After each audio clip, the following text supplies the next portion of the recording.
Hello, everyone, and welcome to the first devlog for GodSend. I Yay. am Boof, and I am the lead designer of this game. He also programs and does everything. And I'm like the art guy. Karu, hello. Yep, Karu does art, and we have a couple other people on the team, but we Hmm. are the founding people for this game, so we're gonna be on the first devlog with the two of us. And hopefully, in a little bit, you'll be able to see a few of our other members, but not yet. Yeah, So what are we going to be going over in this devlog? It's a PowerPoint presentation. Surprise! it is a very good Um, one though. I love PowerPoints. Yeah. They're how you communicate all information on Earth. Anyways, we are going to do a little Q&A section from some questions you all asked us. Then we're going to do a little preview of the prayer system. It's one of the mini games. And then we're just going to end with a little shout out to our patrons, because we love our patrons! Hmm. I love our patrons at least. Karu hates you. No, I love them. I love them too. Alright. First, a quick little intro to the game. Welcome to the city of Soza, the smallest city in our deity's basement. And the smallest city in the world. Soza is a theocratic dictatorship, and you are its PM. That means you're in charge. Well, it means you're in charge of the church and the state. Ares is in charge of you, as in your entire existence. Given that you're germ size, that tends to be the way of things. Yeah, Ares actually kind of sucks. You need to keep your people safe. Please. Aw, I love Ares, though I'm also a monster. Yeah, So, I'm the one that's gonna be in charge of the wholesome vibes. He's the psycho. anyways, that's an introduction to the first question we got, which is mostly a lot of story-based questions. I want to keep most of the story stuff under wraps because of spoiler reasons. I'm going to say right now that what you can kind of expect is a bit of a romantic dystopia, if that's the best way to put it for the vibes. I would say so. Yeah. Expect very hopeful notes, expect very dystopian notes. I'm the type of author, if you've read any of my previous works, I have whole novels out there. Uh, you can go and generally get the vibe of what my writing's usually like. You can extrapolate from there. Yeah, there's gonna Um, be equal parts existential dread and cute dating. yeah, my favorite combo. So I'm gonna say sorry. I'm probably gonna leave most of these unanswered, but hopefully that little story teaser at the front has some value as an answer. Hmm, Uh, Going to the next question. What is our game loop? I'm kind of blocking off part of the game loop, but I'm very cute, so you must forgive me. Yeah, it's okay. We will explain. So basically, there are three steps to the game. There is the dating portion. For that portion, you can basically expect what you would normally get from dating sims. You can go and respond to people, make them like you more or less, tell stories, all that fun stuff. Then there is the protection stage. As you can probably guess, being a nano is dangerous. Everything in existence wants to end your city. Maybe it doesn't want to do it on purpose, but being small tends to end up that way. Hmm. Uh, there will be a number of mini games to satiate your gods, pay attention to your surroundings, and think of it honestly a little bit like FNAF mechanics, except you're not being jump scared, and if you fail it, instead a cool giant steps on you or something. Pretty much. And then the final aspect is there is gathering, and the game has a multitude of mini games, and those mini games will go and gather you resources, and these will help you progress the game, help you in other mini games, and generally just keep your life going smoothly. Hmm. And here's just a few little screenshots that we are covering up very well with our little avatars. Yeah, but that only adds like mystery to it. No, but the mini games are very varied, so you shouldn't get bored. Like in, I don't know, if you don't typically do visual novels because they have too much text, this game should keep your brain entertained in between the walls of text pretty well. And if your favorite thing is reading giant walls of text, well, we still have those. Yes. Because I love you. So, Game Loop answered, who will be in the game? There's been a lot of who are the gods, who are the romantic options, yada yada, and so forth. Basically, there's going to be three main people you interact with in the game. We got their little headshots right here. On the far left is Ares. Ares is an individual with a troubled past and a giant ego.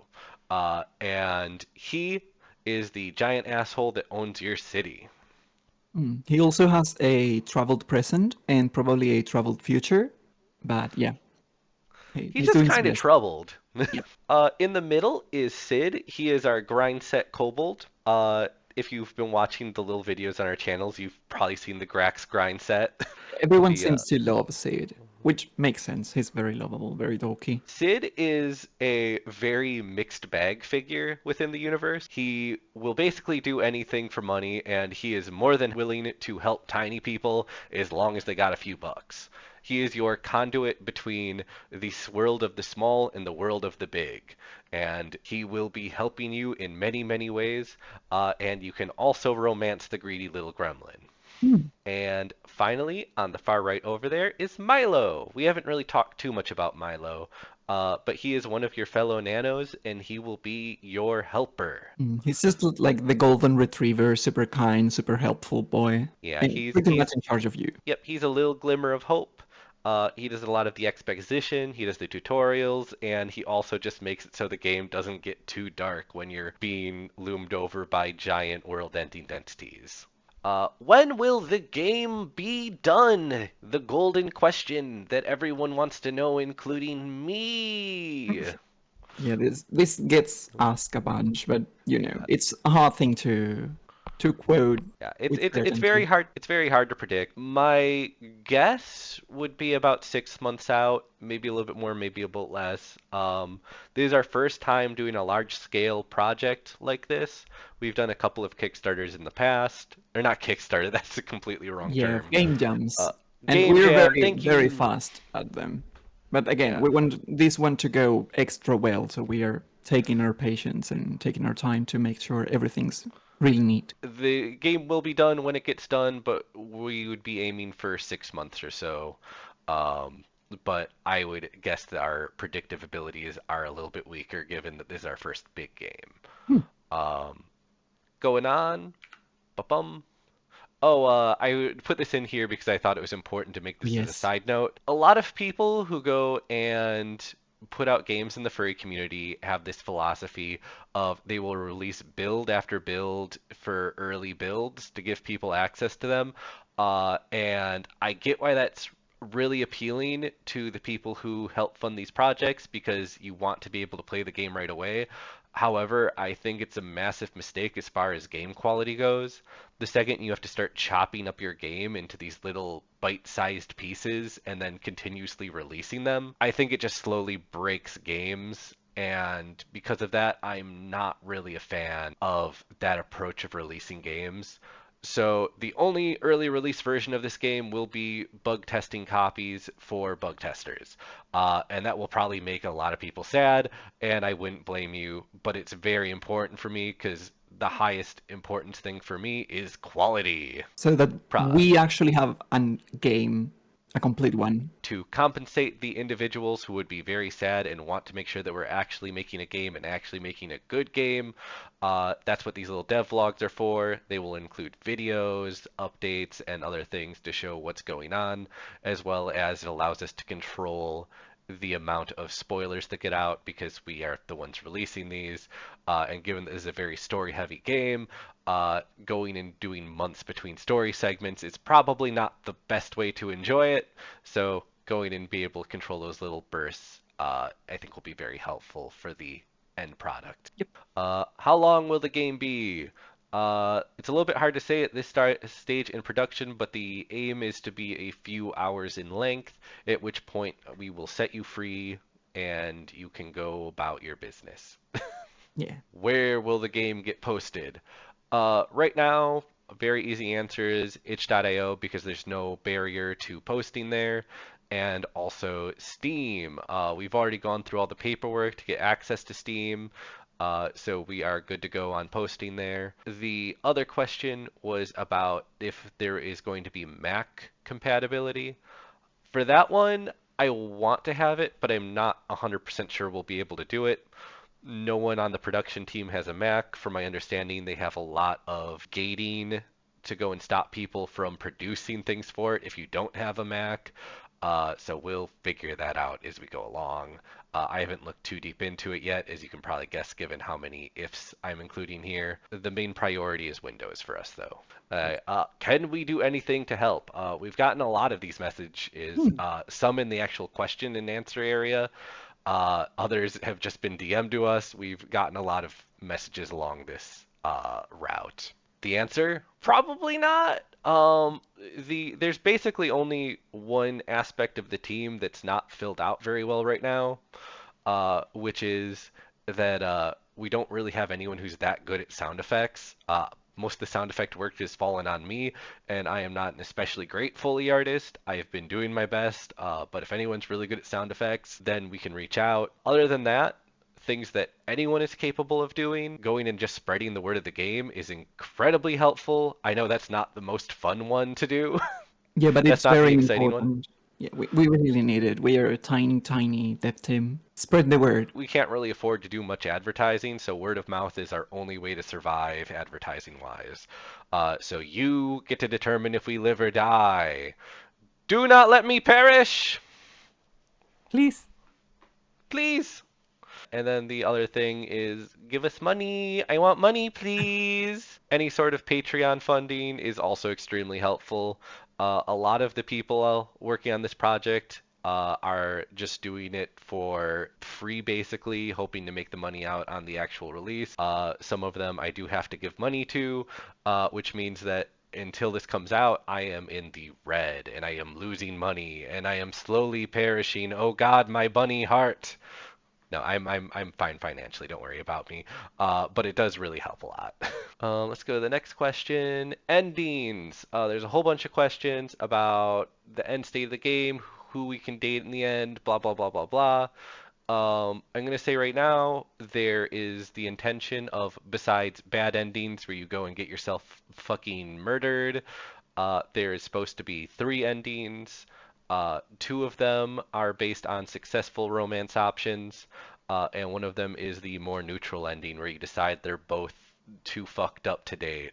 And if we ever come out with a DLC, which is a maybe, depending on how successful this is, because we do have an interest in adding more romantic options, the DLC would start after the neutral ending, where you try to find a less fucked up city owner slash relationship partner. That's about it for what I want to give away with the endings, because otherwise that kind of gives away a lot of the story. I don't count them as endings, but expect many bad endings. As in, oh, you fucked up. City gets destroyed. Kind of ending. There will be Yes. cinematics about that because we know you love those. Why won't you protect your people better? Why do you sentence them to these fates? Anyways, uh, there has been a lot of questions about fan service and kinks. Only a couple of them have been in the Q&A sections, but there's been a lot of discussion about it. A lot of this is still being decided on. There's a few things that we can guarantee are going to be there. Probably stomps, lots of maws, munch, munch, munch. The typical synergies to macroness can be pretty easily expected. Yeah. Remember, Ares is pretty swollen. So, He is pretty swole. Watch him yeah, work out. exactly. And watch him work out over your city and all of that Uh, kind of fan service. But remember, there will be no dicks. This is a safe for work game. There will be yeah, plenty the of sixing because we are, furries. yeah, there's plenty of teasing, there's plenty of fan service, but we're not doing anything that will get our game marked as porn. Uh, and we have a couple of reasons for that, but yeah. I added another little game making note about our philosophy on this.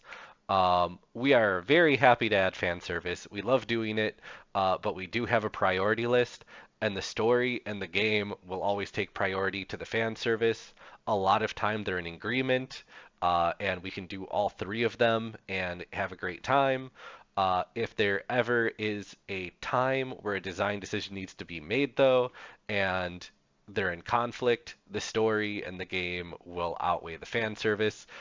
We are game makers first, trash can second. Well, at least I am. I don't know about Karu. No, I think it makes sense.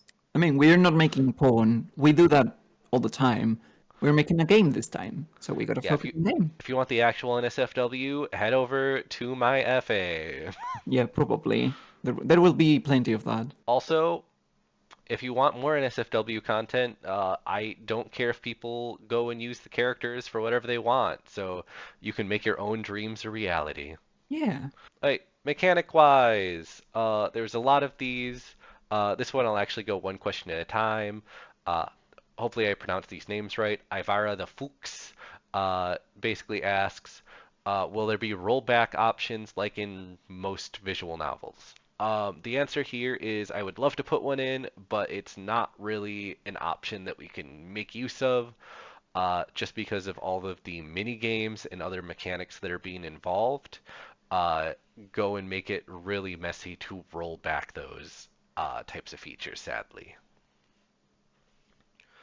Um, Will the Red Panda asks, will there be a sandbox mode after the novel? I don't feel confident enough to say yes completely, but I'm going to say probably. The way that the mini games work, they can very easily scale upwards and infinitely if you would want to continue playing. So I would like to add a feature like that. And for La Orca 24, basically is asking, will there be destruction mechanics, so on and so forth. Since you're playing as the Nano, you can't directly destroy things, uh, but if you go and mess up the other mechanics well enough, you can have someone else destroy things for you. Right? Hardware needs. I'm pretty sure this question is just actually a meme. I think this is talking about that dedicated VLAM question, but it gives me a chance to just state we're trying to go and make this game as close to running on a toaster as possible. We generally like to make our games accessible, and we also want to play on the edge of caution when it comes to needing a very meaty machine to be able to run this. Yeah. Setting. Oh, this is a fun question. This is a type of question I very much enjoy. People are asking, let's start out with, what is the technology level of the micros? The giants? Uh, and you've probably seen a couple of the propaganda posters. Uh, First up, when it comes to the technology, the nanos and the norms are very different on their tech level. The nanos are probably just a little bit more advanced than we are now, and a little bit less advanced in other ways. They're somewhere near where we are, but very different culturally. However, for the norms, they go and live in basically something close to a cyberpunk dystopia. Uh, everyone gets to be oppressed in this game. The tiny people get to be oppressed by the norms, and the norms get to be oppressed by megacorps. Yeah, it kind of explains how the gods act. So you have a little bit of an inkling of where you can attach to them. They aren't just assholes, period. They have their, in character excuses.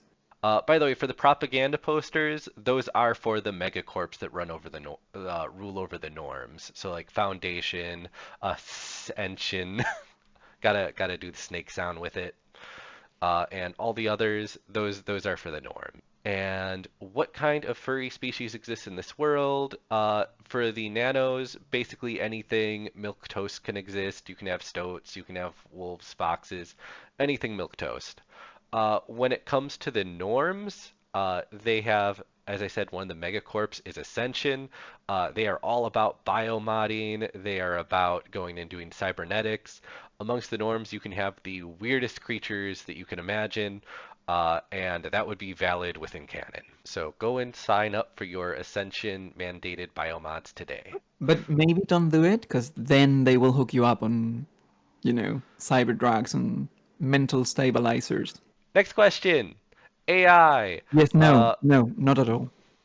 Yeah, no AI in the game. Someone was asking because we were trying to use Me6 had an option for Discord to try to have a character greet people.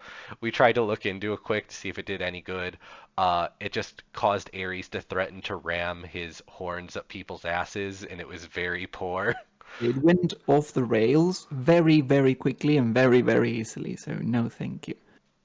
Yeah. The game itself, no art's created by AI, no voice acting is by AI, no nothing is by AI.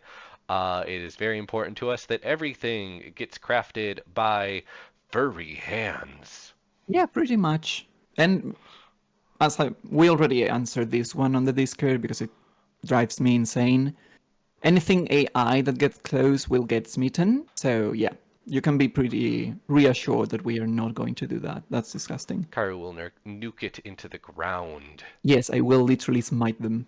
And we are going to go and jump into the game real quick and give a preview of things. Hmm. The The void! Void! Oh, The hello! Void! No, we Okay, are we're here. back. Yes. Okay. So there's my little debug console over here to go and get things going. All of these buttons go and make it so I can jump to different parts of the game, and these ones cause an earthquake. Yes, for when people walk nearby. Oh yeah, we need to work on effects and textures and lighting. But Yeah, we already have like a tiny cute studio and such. I love the shukas. Yes. Shukas always make me happy.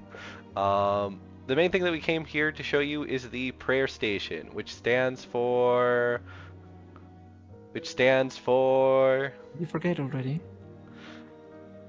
pyrotechnic relay addressing your enormous RAM. There we go. As you can see, we are very ready and very used to making this kind of videos. Yep. Uh, Over here is where the prayer station is. And If you first step minigame. up to it, Yeah. it'll start up.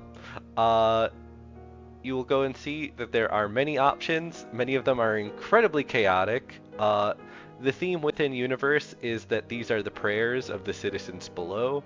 They will get sent to you, and you get to pick one of the three to go and send to the massive ram god above to try to satiate him. He's currently on an animation loop, so he'll just keep poking the city over and over.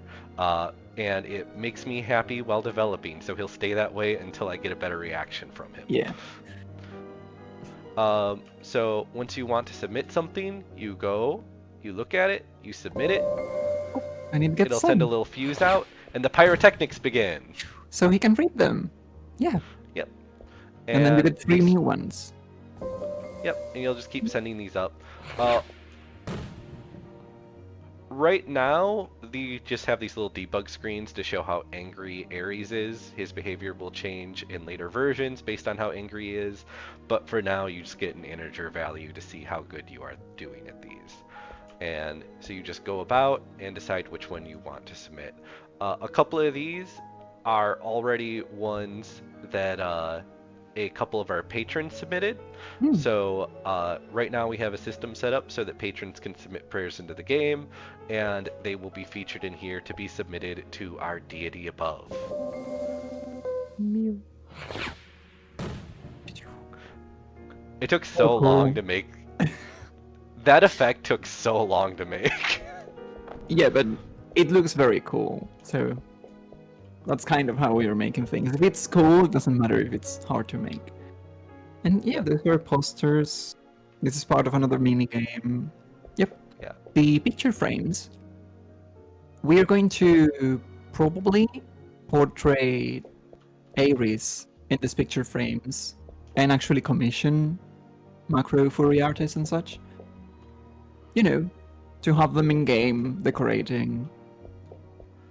Yeah, we're trying to go and work on that. So the hopefully we'll get some beautiful pictures to put in here to praise our great Lord Ares. Ares, yes. You can also Praise to him.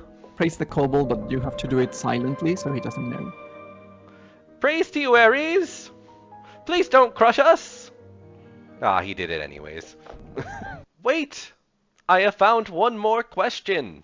Oh, yes! Are there any plans to give any of the characters recorded voice lines? Why, I think we might just do that. Yeah. Maybe we can find a recorded voice line right over here. Ta-da! I'd like to thank our patrons for their continued support. For our nano tier, you all gave a lot. Who knew something so small could be so supportive? Shoutouts to Rick Ultima, Teddy Vanilla, Nixio, and Dumb Puppet. For the micro tier, how did you all get so much? Did you go couch diving? Well, thank you still, and shoutouts to Bismuth, Myth Macro 2.0, Glitch the Buncat, and Valergant. For the macro tier, whoa, got a couple of big folks around here, and I thought Ares was the biggin'. Shoutouts to Bomba Pearl, Ebony, Literal Goblin, Zazon, Top Notch, Achilles Fromjoff, Slicer K, and That One Sheep. And a special thanks to our Terra donor, Donna Yote. Talk about a big shot. Y'all keep making this dream come closer to reality, and we can't do it without you. Keep on being awesome, Tiny Dragons, and to the not-so-tiny supporters, too.